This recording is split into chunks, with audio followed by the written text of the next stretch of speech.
Alors vous disiez qu'il avait l'air d'un clochard. Oui. Il était comment? Comment vous le...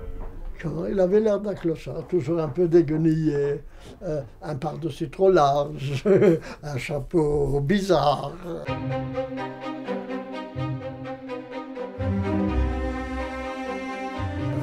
Toujours un peu très spécial, pas de doute. Alors il jouait peut-être avec cette apparence, hein? Certainement, certainement. On m'a dit aussi qu'il était bizarre chez ses élèves. Il les envoyait au loin chercher des journaux, les mettait dans une valise et puis les jetait ensuite. Des choses extrêmement bizarres. Manitou disait qu'il lui avait donné rendez-vous dans une station de métro. Il donnait des rendez-vous dans les stations de métro à 6 h du matin et que c'était pour lui demander de changer des chaussures. Vous savez, c'est une méthode de Novardoc aussi, cela. C'est pour diminuer l'orgueil. Ah, d'accord. Alors, est-ce que vous pouvez discuter avec votre femme, peut-être de comment... Demandez-lui comment elle a connu Chouchani, alors. Voilà, demandez-lui, vous l'avez connu? Comment tu as connu Chouchani? Comment tu as connu Chouchani? Ah, Chouchani, j'ai connu par monsieur Schnourman, qui est un ami de mon père, à Paris. J'avais, je crois, 16-17 ans. Et monsieur Schnourman voulait absolument que nous ayons des cours, ma sœur et moi. Et vous avez appris quelque chose? Eh bien, on l'a chahuté parce qu'on ne comprenait rien. C'était très dommage par la suite, vraiment, j'ai regretté. Mais par contre, j'avais été souvent chez monsieur Goodwirt, histoire de voir le monde qui arrivait pour écouter monsieur Chouchani.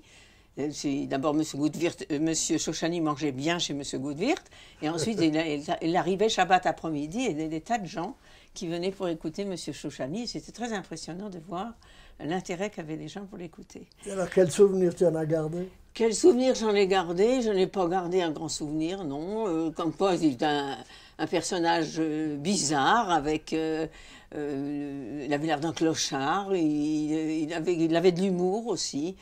C'est quand même curieux. Et il s'accrochait aux gens, et puis il était bien reçu chez mes parents, mais il dormait beaucoup chez les Mersbach ou chez les Goodwirt, qui étaient vraiment très généreux, et c'était assez sympathique. Mais par la suite, on aimait bien penser à M. Chouchani. Et étonnamment, mes fils, dont on n'a jamais parlé à M. Chouchani, connaissent ce nom de M. Chouchani. Je dois dire qu'il y avait pas mal de gens qui le soutenaient. Et sans doute qu'ils ne dépensaient rien. Il dépensait rien. Voilà. Donc, c'est un personnage assez curieux. D'accord. Comme il y a dans les contes de Pérès ou d'autres. Ouais, ouais. Mais moi, je trouvais qu'il avait un accent plutôt sfarade qu'un accent yiddish. Ouais. Ouais. Vous pensez qu'il venait plutôt on disait de Turquie, mais enfin, je ne sais pas, on ne peut pas savoir. Ouais, ouais, ouais. Et vous aviez quel âge alors, lors de ces cours? Dans ces cours, j'avais 15-16 ans. Aussi, hein, au même moment, alors, ouais. Oui, absolument. C'était après-guerre. Est-ce qu'il y a quelque chose dont vous vous souvenez? Une parole? Non. Vraiment, là, je me rappelle. Absolument pas. Bon, je ne suis pas très intellectuelle, alors je ne me souviens pas de ces paroles. Ouais, ouais. Et votre père l'aimait bien? Mon père l'aimait bien, et puis ils ont insisté, parce qu'ils trouvaient que j'étais assez révoltée, donc par conséquent, on devait avoir des cours de M. Chouchani. On avait aussi d'autres cours. Ouais.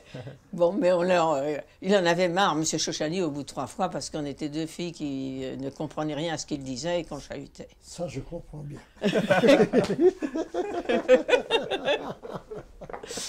Et alors, vous dites qu'il avait de l'humour. Vous vous souvenez pourquoi il avait de l'humour? Je ne sais pas. Ouais, je ne sais pas, mais je sais qu'on pouvait rire, enfin, de temps en temps. Ouais. On m'a dit, par exemple, qu'une fois, il arrivait avec 2 chaussures différentes. Ah oui. Et qu'on lui avait fait remarquer, Monsieur Chouchani, vous n'avez pas de même chaussure. Il dit, ah, c'est marrant, j'ai le même paire à la maison. Il a dit. Il avait fait exprès, sans doute. Il avait fait sans doute exprès. Parce que les Mersbach ont traîné avec eux une valise qu'ils n'avaient pas le droit d'ouvrir pendant la guerre. Enfin, si vous parlez avec vous aurez la réalité des choses en parlant avec la famille Mersbach. Des vieux journaux. On ne pouvait pas ouvrir ça. On pouvait ouvrir ça pendant la guerre et ils l'ont traîné, la famille Mersbach. Ils ont sûrement des anecdotes à raconter sur M. Chouchani. Bon, et avec le temps aussi, vous avez maintenant une théorie sur qui il était? Pourquoi il se cachait? Non, non, absolument pas. Non. Bon. Rien du tout. Voilà. Vous le voyez comme un personnage bizarre, quoi. Absolument, c'est un personnage bizarre. Hors du commun. Hors du commun, ouais.